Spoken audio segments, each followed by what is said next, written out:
Hello అండి. ఈరోజు మన రెసిపీ రాగి ముద్ద కోడి కూర. ఈ రాగి ముద్ద నేను చెప్పిన విధంగా ఒకసారి ట్రై చేసి చూడండి, మీకు ఖచ్చితంగా నచ్చుతుంది. ముందుగా ప్రాసెస్లోకి వెళ్ళిపోదాము. చికెన్ అయితే నీట్గా వాష్ చేసి పెట్టుకుందాము.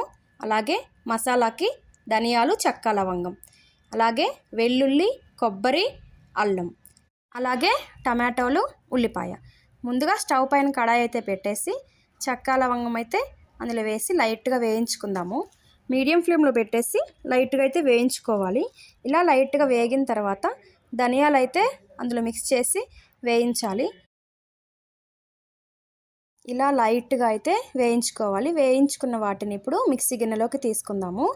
ఇప్పుడు వెల్లుల్లి, కొబ్బరి, అలాగే అల్లం, ఈ అల్లంతో పాటు కొంచెం ఉల్లిపాయ ముక్కలు అవన్నీ వేసేసి మనం మెత్తగా అయితే మసాలా పట్టేసుకుందాము. ఇప్పుడు స్టవ్ పైన కడాయి పెట్టేసి తగినంత ఆయిల్ వేసి ఉల్లిపాయ ముక్కలు వేసి లైట్ గోల్డెన్ కలర్ వచ్చేలాగా వేయించుకుందాము.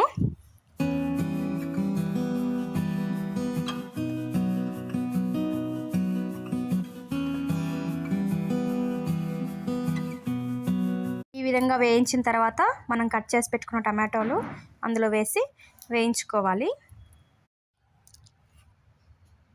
ఇప్పుడు తగినంత సాల్ట్, అలాగే కొద్దిగా పసుపు, ఈ రెండు వేసి బాగా వేయించుకోవాలి.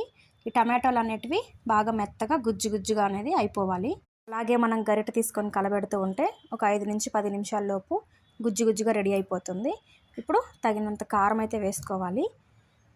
ఇది వేసుకున్న తర్వాత మనం ముందుగా మిక్సీకి పట్టుకున్న మసాలా ఉంది కదా, అది కూడా వేసుకొని మిక్స్ చేసేసుకుందాము.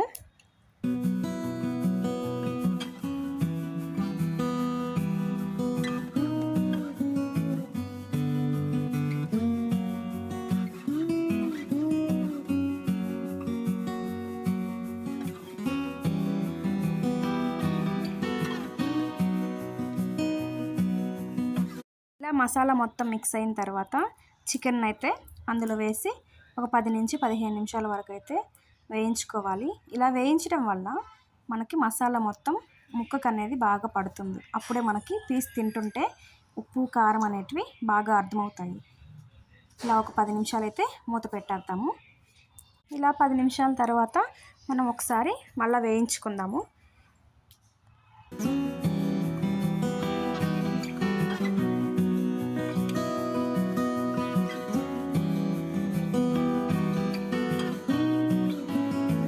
ఇప్పుడు మనం కొంచెం నీళ్ళు అయితే పోద్దాము. నేనైతే మిక్సీ గిన్నెలో మసాలా ఉంటే కొంచెం ఆ నీళ్ళు అయితే పోసాను. అలాగే కొంచెం నార్మల్ వాటర్ కూడా పోసేసాను.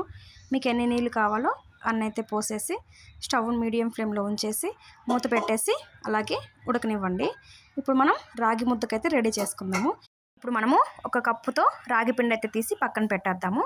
అలాగే ఒక పాత్ర తీసుకొని ఏ కప్పుతో రాగి పిండి తీసుకున్నామో అదే కప్పుతో 1.5 కప్పు వరకు నీళ్లు తీసుకొని కొంచెం సాల్ట్ అయితే వేసి స్టవ్ పైన అయితే పెట్టేద్దాము.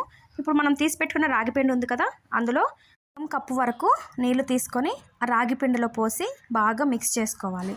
అప్పుడు మనకి పూర్తిగా 2 కప్పుల నీళ్ళు అయితే అవుతాయి. 1.5 కప్పు వరకు మనము నీళ్లు మరిగించుకుంటున్నాము.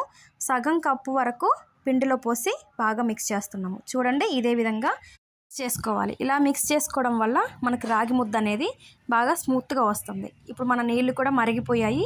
ఈ మరిగిన నీళ్ళల్లో మనం మిక్స్ చేసుకున్న పిండి ఉంది కదా, అదైతే వేసేసి బాగా మిక్స్ చేసుకోవాలి. స్టవ్ని మీడియం ఫ్లేమ్లో ఉంచి 10 నుంచి 15 నిమిషాల వరకు అయితే మనం మిక్స్ చేసుకోవాలి. ఇలా మిక్స్ చేసుకోవడం వల్ల కొంచెం గట్టి పడుతుంది. చూడండి, కొంచెం గట్టి పడింది. అలాగే ఒక 5 నిమిషాల వరకు మూత పెట్టేసి 5 నిమిషాల తర్వాత మనం మళ్ళీ ఒకసారి మిక్స్ చేద్దాము. ఈలోగా మన చికెన్ అయితే ఎలా ఉందో ఒకసారి చూసేద్దాము. చికెన్ చూస్తుంటేనే నోరూరిపోతుంది.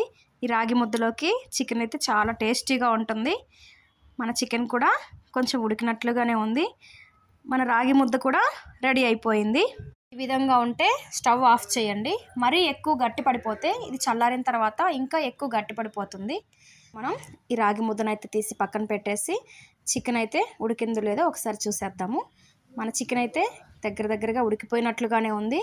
ఇప్పుడు కొంచెం ఇందులో కొంచెం గరం మసాలా, అలాగే చికెన్ మసాలా వేసి లాస్ట్లో కొత్తిమీర కూడా వేసి స్టవ్ ఆఫ్ చేద్దాము. మన చికెను అలాగే రాగి ముద్ద అయితే రెడీ అయిపోయింది.